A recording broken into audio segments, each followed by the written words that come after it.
I started studying architecture in 1964 and graduated in 69. Now before I started, I had done a previous degree in arts in UCD as well. So I was kind of slightly older than my classmates. But we studied, when we were based in Earlsfort Terrace, we studied in the College of Art, because we had classes there. We had classes in the College of Science in Merrion Street, which is now government buildings, and in Belfield. And Belfield was just emerging out of the ground when we were there. There were just the science buildings. And we went there for some lectures, practicals, in the laboratories and stuff like that. Earlsfort Terrace had the studios and some classrooms as well. But you probably have covered, maybe you haven't, but you've probably covered the kind of education system in the 1960s that was in UCD. Very much Beaux-Arts orientated, based on drawing. But ideas borrowed from the Beaux-Arts, like the idea of the Escape project, which was supposed to prepare you for major design work, all of that sort of stuff that was part of the French system as it had been. But while I was there, it was pretty obvious that UCD was kind of falling out of the mainstream, shall we say. And as students, we felt very much that the program we were working to was not really fitting us for emerging practice. And there was a lot of concern that the recognition of the school, particularly by the RIBA, was under threat, which was consistently denied, I have to say, by the authorities at the time. There had been a series of campaigns by students to try to get improvements in their course, and they had been, let's say, pretty resisted, shall we say. Eventually there was an occupation of the studios by architecture students, which lasted for several days, and we did design projects and we did all sorts of things to keep ourselves going at the time. But it was basically a demonstration that of our dissatisfaction, shall I say. Now, there is an interesting story behind that, which I'll tell you if you like, but we had been agitating for a number of years, and there were promises that at the beginning of my final year, which was 1968-69, that there would be changes made. And at the beginning of the year, there was a meeting of the whole school with the then professor. And it was pretty obvious after about 5 minutes that nothing had happened. And we were in the old physics theatre, which was kind of a raked theatre with wooden floors and things like that. And the first years, of course, in the first rows, and then the older legs kind of stacked up behind. And the person sitting in front of me was Liz O'Driscoll, who was Liz McManus later on, who was Minister for Housing. And she had been in Amsterdam for her summer holidays. And she was wearing wooden clogs. So after about 5 minutes of the professor talking to us and it being very clear that nothing had happened, Liz got up and she clumped down the wooden steps on out the door. I was sitting directly behind her. I said, God, she's dead right. This is a waste of time. So I got up and I followed Liz out the door, and I was looking around for Liz afterwards, no sign of her. But next thing, somebody else came out, and then someone else came out, and someone else came out. And the next thing, every place was empty, except for the row of first years in the front, And then I turned around afterwards, I was looking for Liz, and I found her for several hours later, and she said, well, when I came back, the place was empty. What happened? She'd gone to the loo. So, in a way, it's how revolutions begin, maybe, At any rate, the agitation, that and the occupation, led eventually to the establishment of the first staff-student committee in UCD. And we had insisted that there would be the same number of staff as students on it, so it might be taken seriously. But again, there was pretty well resistance about any notion that the program might be under threat. But at that stage, every year had 2 representatives on it, and Liz and myself were the representatives of 5th year. We had heard that there was a student conference in the RIBA in Portland Place in London So we went over to it. And when the opportunity arose, I denounced the RIBA for their neglect of architecture education in Ireland and allowing the school to go down the tubes, you know. But when the session was coming to an end, a guy appeared in the back thing and just gestured to Liz and myself. And without saying anything to us, he brought us a trip through Portland Place and into a room where there was a table with some files, and he left us. And we opened the files, and there were letters, clear letters from the RIBA to the School of Architecture and the university saying that there was a threat to recognition. So we said, right, we took note of the dates and left the room and went back to Dublin that night. The next day there was a meeting of the staff student committee, and we raised the question of recognition again. And it was said absolutely no question. So we said, well, that's strange. We know there was a letter written on such and such a day, such and such a day. And the dean of the faculty was chairing the meeting, closed the meeting immediately. He said, okay, that's the end of this meeting. And within a few months of that, the professor had changed and Ivor Smith came in. And of course, he introduced the flying circus. So that was the kind of, I feel like, the transition from once. It happened quite quickly in the end. Well, see, I have to say now that the flying circus, I graduated in 1969. So it was in the summer of 69 that Ivor Smith would have been appointed. And it's in the years then from 69 onwards into the middle 70s that the flying circus would have been involved. So I didn't experience the flying circus as a student, but Ivor Smith invited me to come back to teach when I was still a young architect working in London. And so I met a number of them as a colleague, shall we say.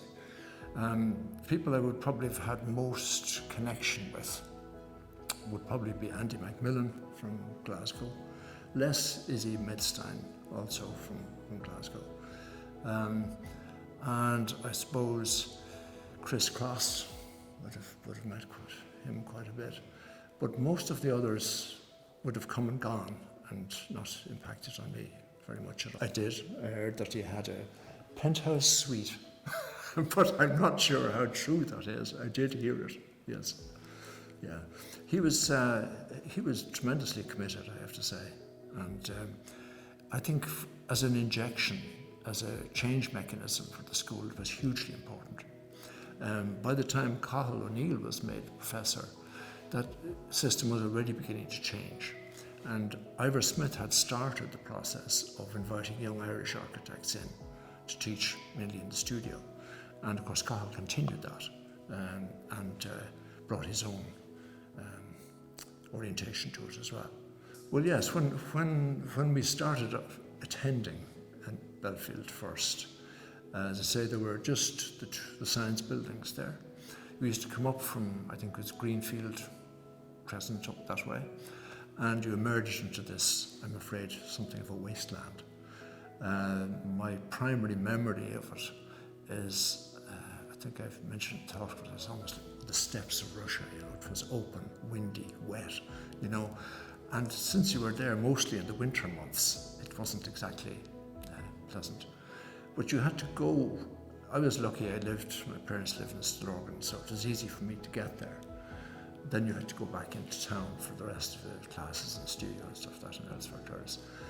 But yeah, we had lectures in geology, but we also had practicals in the chemistry and physics practicals, where in those days there was what they called service teaching, which meant that if you got lectures that weren't directly provided by your own department, you went and attended lectures given in other departments, but weren't tailored particularly for requirements of architecture students. So we attended lectures on services, for example, with the engineering students. We attended lectures in physics with science students. You know, so it was kind of very much the idea that somehow or other you absorbed this and you then made it your own and applied it to your own field, but it wasn't changed or nuanced in any way with the end point in mind. So my memory of Belfield really is of very large open spaces inside buildings and out. And I suppose of these sessions, which were, the lectures were, as I say, just somewhere from another planet. And the laboratories were just extraordinary because you were set these experiments which you had to do, and then you were examined on them later. You know, as part of your examination at the end of the year, you came in and you had to do 2 experiments in physics, for example, or whatever it was. They were nightmares, I have to say. I have to confess that in one case, at least, I was looking at this piece of equipment that I was supposed to use, and I knew what I was supposed to do with it. I think it was to measure the conductivity of a length of wire or something like this, you know. And you had to connect all the pieces together.